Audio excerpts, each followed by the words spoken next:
Greetings and salutations, and welcome to the Rant Squad. I am the Water Dog. This is Jordan. Happy this to be is. back. Oh yeah, we're happy to be back. I know. It's been a minute. We're dead. We're exhausted, but we're here for the people. There you go. There you go, brother. We're going to talk about our Week 12 surprises because there was a lot. You got a lot to choose from. Dude, so, Clinton, you're back. You get to start. Who was it for you, brother? The big winner. I was shocked. I didn't pick them to win, and that was the Seahawks. Just big winners here. You know, the Cardinals were leading the division. I think all the other teams, you had 3 5-5 teams, and the Cardinals were leading the division at 6-4. And not only did the Seahawks beat the Cardinals, and rightfully so, I mean, it was not close. It was 16-6. It was a defensive domination of Kyler Murray. And then on top of that, you have the Los Angeles Rams losing to the Eagles, the Niners losing to the Packers. It was a really, really good day for the Seahawks, not only to take the lead, but then, to have a full game ahead. They really, I feel like, control their path because all those teams are just so inconsistent right now. Even when Brock Purdy's healthy, the Niners just have been so inconsistent. And one of those teams has got to step up. I feel like early in the year, Seattle started 3-0, and then you had San Francisco get back into the groove, and then you had the Rams kind of push through and win a couple big games, and then recently it looked like the Cardinals were about to take, but nobody has really taken advantage of that. But I think this is a good chance for the Seahawks, and I thought they were big winners on Sunday. All righty. Well, I'm the Tennessee Titans. Defeated the Texans 32-27, and Will Levis just looked like he was an all-pro in that particular game, going 18 for 24, 2 touchdowns. He did have 1 pick, 278 passing yards. And Tony Pollard still running the football good for Tennessee. He's actually run the football good this year for them. 24 carries, 119 rushing yards, and a rushing TD. And they just really played really well against the Texans. And I was kind of surprised at that the Texans, coming into that game would look somewhat lackluster. One of the things that's bothered me is that every time Stroud throws an interception, he pouts. I don't know if you noticed it, but he gets over there on the sideline and he's pouting. I don't think he pouts. I think he's frustrated with himself because last year he was so prolific, and this year it's been a struggle, which is understandable with your second year. And I think he knows. I think he has high expectations. He knows what that team is capable of, and they are not living up to what they're capable of right now. Oh, well, that's true. But I mean, it's a big win for Tennessee. Once again, we talked about this. Me and Brendan last week. Titans play hard. Raiders play hard. You go out and you watch those games. They play hard. They're losing games, but they're playing hard. This time, their effort came through. So there you go. Brendan, who you got? Oh, it was so hard coming into this because it's a winning team. To me, the real winning team was the Raiders this weekend. Moved up 2 more draft slots on upset. Come on now, we're at the 3rd overall pick. Oh my. But I'm going to take the Cleveland Browns as my surprise win. It was good. Because I watched the game. I really enjoyed the game. I knew it would be a close game. There was a reason that I think it was a 3-point spread. This is a really close game. But I'm looking at it right now. The Cleveland Browns do not lead in one statistic except 4th down efficiency. 4 for 4 in this game. They led in punts. And they threw 3 turnovers, 1 pick, 2 fumbles. They lost. They're turning over 3 times against a good Steelers team and still win? This is a crazy stat about Mike Tomlin's team. They've never won on a Thursday night. Really? I didn't know that. Yep. Never won on a Thursday night for whatever reason. Now they hit a lot. But here's the crazy thing. He wins like 90% of the time on a long week. So if he gets the extra days, they win. He's a preparation. So his Monday night record is outstanding. But the Thursday night, the short week, but I still thought I thought the Steelers played a good game. It wasn't like they cracked that game. But Cleveland came out. Cleveland was hungry. It was a divisional game, and they said Myles Garrett was not going to be the night on Thursday night. I think, we watched the games, and I thought Tennessee as well really just surprised me. Well, I just looked up the stats. They didn't lead in any statistic. They had 3 turnovers. Like, that's just recipe for losing and to somehow win a game against arguably a top 3 team in the AFC. Yeah, I think that was, so when we talk about surprising win, that's surprising. It just goes to show you, we were saying this last week again, how close these games are in the NFL. That it's just one play here. I feel like every year there's a team that goes like 7-3 in one-score games, and there's a team that goes 3-7, and that's all. It's can you put it consistently together in those final minutes? This ain't a Bengals segment. No, I'm just saying. No, but it's true. It's true. I mean, Houston was that last year. They were great in one-score games, and this year they're not. It's and that's just where the timing just changes. I feel like on a good NFL week, we have about 15 good games, and we have whoever played in Detroit is a blowout. Well, let's go to the losing team. Losing team, Clinton. It's got to be the Texans. That's got to be one of the most disgusting games I think I've ever watched in my life. To start out fast, it looked good, it looked hopeful, but I mean, I was kind of appalled with D'Amico saying that his offense put up enough points, and I say no, they didn't, because your defense had 8 sacks, your defense had 3 turnovers, had a pick 6. Mind you, the offense still did not score a touchdown in the second half. I put this on the offense. I thought that, yes, the defense gave up big plays to Tennessee. That was the problem. We hadn't given up big plays all year, but man, the offense just couldn't get going. Kaimi, he sets the record for most 50-yard field goals in the season, and then he misses the 27 game tire. Yep. I think I read, other than the muff punt, Houston did not get into Tennessee Titans territory in the second half. It was just absolutely pitiful. You had multiple. We had a touchdown. Second week in a row, we had a touchdown called back from Nico Collins. It was a pitiful penalties game. Have hurt them. The penalties are hurting them. Well, he had one. But he has one every game. I know. But it's always when he doesn't need to commit the penalty. I know, but like I said, it was a really piss poor effort. Really disappointed. It was like I said. I think that was one of the ugliest, disgusting games I've ever seen. When you had such a great performance by some people, but Houston just. Wow, I just could not believe they lost. Houston's lucky right now that the Colts just can't get a win. Yeah. That's really what it boils down to, because that's the thing, is they're just in a crappy division right now. They're lucky that Tennessee loses the close ones normally. Jacksonville is inept, and Indianapolis can't win a game. You're right. My team is the Washington Commanders. How do you lose to a Dallas Cowboy team that is reeling, where you really should just put the foot down and just really, they got a backup quarterback in the game. They're coming into your home territory. You have the opportunity now to really take advantage and really, you're not going to win the division against the Eagles, but you're going to get a wild card. Well, you still have a chance. If you win this game, you're still fighting for a division because you play the Eagles again. But now it's I just don't see it. But to lose, they lost 34-26, and I'm not even going to get into the end of that game. Jaden Daniels, 2 interceptions. There was 3 turnovers total, and then. We're talking about kicking. How kicking loses games. Austin Seaves 0 for 2 in extra points, 2 for 3 on field goals. And kicking it's been a major factor in wins and losses here over the last 3-4 weeks. And I can't tell you how much it just drives me crazy. But this week I will not talk about when we talk about our players about a kicker, because if we start talking about it, they all suck. So Brendan, before you get into yours, is it just me, or I feel like classically the NFL, you start the year, defenses have a little bit of an advantage because, offenses are still getting to know each other. But I feel like normally by week 12, week 13, we're crisp. Things are clean. Yeah. It is not this year. It is anything from crisp, clean football around the NFL. Yeah. I think it's just the opposite. I think the offenses have the advantage over the defenses at the beginning of the year. And because that's one of the reasons why I think you see such big scoring was down this year, though, in the first 4 weeks. Yeah. But I think that defense is because you've got more film, and typically speaking, you have fewer injuries on defense than you do in offense to a certain degree, especially at the key positions. It seems like we've got a lot of sloppy football happening around the NFL. Well, that's true too. All I got to do is watch that Commanders-Cowboys game.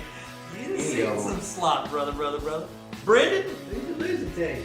It was hard enough to pick the Commanders. I seen you already took them. I'm going to go with the Cardinals. Oh, yeah. I thought they would win this game.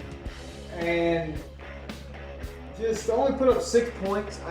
Seattle, I think they're a good team. They were at home. But that Cardinals offense has shown that they were way better than 6 points. It was an opportunity for the Cardinals to go up 2 games in the division. Because, I give The Colts scored 6 points. But I give them a break. They're playing Detroit, which is arguably the best team in football all around. That's not Seattle right now. And the Cardinals should have handled business in this game. Yeah. All right, now let's go to best performance for our player. Clint, what do you got? Well, you know, I like yours, but I got to go with Saquon Barkley, man. He just continues to absolutely wreck shop. I mean, you watched the game last night. He was just chunking them off. 8, 6, 9, 7, 8, and then he has his 2 home runs. He gets stronger as the game goes on. You know, he's Derrick Henry, but he's more finesse and more getting in the space. Just the more and more I watch this Eagles team. What did I say at the beginning? I said we're going to start slow. We got to get things figured out, but they're going to hit their stride. And right now, they're hitting their stride. They've got a big game next week. I think next week it can be this week will be the factor if they can get the #1 seed or not. But Barkley is just taking over game, and I feel like it's not like he's touching the ball every single play because they're still throwing it. AJ Brown's getting his, the tight ends, Jalen Hurts getting his. It's amazing to me. Saquon Barkley is just. I've been a critic against Kellen Moore for a long time. Never liked his play calling. One of the things we talked about at the beginning before the season ever started, I said Eagles will be my #1 team if Barkley gets the touches. He is getting Barkley the touches. And so I'm actually impressed that Kellen Moore will actually run the football because that's not something he will do. And so he's actually gone against his own tendencies and actually looked at what the team is. You've got Jalen Hurts, you've got Saquon Barkley. You use those boys. And he is using them. And that's what they're doing. To his credit, I've been wrong about this, though. I'll admit it. Water Dog's saying that he missed this one. But I mean, that's the thing. But the history, I do, and I said that. I said the new coordinator, they got to figure out how to use them, and they have figured out how to use them. Because the thing is, they're not running them like Derrick, like the Titans ran Henry, or they're using them. It's perfect right now. They just need to keep doing what they're doing. I can't see them losing unless they play the Lions. I think the Lions-Eagles match. I think the Lions and the Eagles will go undefeated if they play each other. Really, I think Baltimore. I think the Baltimore game with Philly this week is going to be a big one. Eagles are going to win that game. All right. But I was going to take Saquon Barkley, but I figured one of you guys. See, I figured you were going to take Saquon, so I was going to take your guy. I was like, these guys are going to take Saquon Barkley, because you have to sing the praises of Saquon Barkley. Oh, really? You were going to take so I figured, you know what? Everybody's going to sing the praises of Saquon because he did. He had one of the top 10 games of all time rushing, right? But I'm going to go Tua, man. Tua, had an amazing game. Since he's been back, guys, they've won 3 in a row. They defeated the Patriots 34-15. He was 29 for 40, 319 passing yards, 4 passing touchdowns, and they are now 5-6. And all they got is because and just keep going. I if I'm the Chargers, and if I'm the Broncos, you got a tough Dolphins team on your tail because they're right now in the 8th slot. I feel sorry for the Bengals because I think the Dolphins are better than the Bengals and. As a team, the Dolphins have a better defense. And I think the Dolphins are just going to push the Bengals. There's just going to be too competitive. I think the Bengals have just. The Dolphins, they can afford 1 loss. They need to go 5. They need to go 5-1 the rest of the season.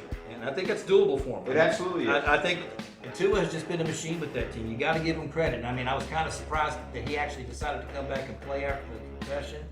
I think it shows how good of a quarterback he is because that talent, that roster, take the quarterback. They are a great, very talented roster, and they couldn't do anything. I think it shows he is a legit, and that's why he wants to play. It does go to show you just how important a quarterback is on these teams, and having the right quarterback on that team. Yes. So there you go. Bridget, who you got?